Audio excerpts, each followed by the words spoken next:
135 room ಇವತ್ತು ಅಲ್ಲಿ ಇಲ್ಲಿ ಎಲ್ಲ ಸೇರಿ 2,000 ಜನ ಅಡ್ಮಿಷನ್ ಆಗ್ತಾ ಇದ್ದಾರೆ. 10 ಜನ ಇದ್ದೀವಿ. ಮನುಷ್ಯನಿಗೆ ಏನ್ ಬೇಕು? ಆಟೋ ಬೇಕು, ಶಾಲೆ ತಗೋಬೇಕು ಮಕ್ಕಳು. ಪೇರೆಂಟ್ಸು ಮನೆಯಲ್ಲಿ ತಾಯಿ ತಂದೆಯವರು ದಯವಿಟ್ಟು ನಿಮ್ ಕೈ ಮುಗಿದು ಕೇಳ್ತೀರಿ, ಮಕ್ಕಳಿಗೆ ಮೊಬೈಲ್ ಕೊಡ್ಬೇಕು.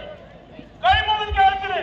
ಯಾಕೆಂದ್ರೆ ಇವತ್ತು ನಮ್ಮ ಮಕ್ಕಳು ಸ್ವಲ್ಪ ಕೂಲಿ ಮಾಡಿ ಕಷ್ಟ ಬಿಟ್ಟು ಓದಿಸ್ತಾರೆ.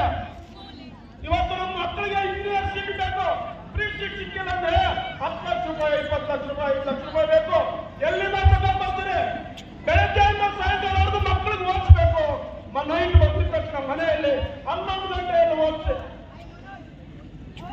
ಅದೊಂದು ಕೆಲಸ ಮಾಡಿದ್ದಾರೆ. ಈ ಸ್ಕೂಲ್ಗೂ ಒಳ್ಳೆ ಹೆಸರು ಬರ್ತದೆ. ಸಾಧ್ಯ ನೋಡಿ ಹುಡುಗರು ನಟರಾಜ ಬಂದಿದ್ದಾರೆ. ನಮ್ಮ ನಟರಾಜ್ ಅವರು ಅವರೇ ಸಾಕ್ಷಿ. ನಾನು ರಾಮಲಿಂಗಾರೆಡ್ಡಿ ಜೊತೆ ಉತ್ತರ ಕನ್ನಡದಲ್ಲಿ ಪೆಟ್ಟು ಬಂದಾಗ ಊರುಗಳನ್ನ ಕೊಟ್ಕೊಂಡು ಹೋಗ್ಬಿಟ್ರು ಮಳೆ ಹಾನಿಯಾಗಿ.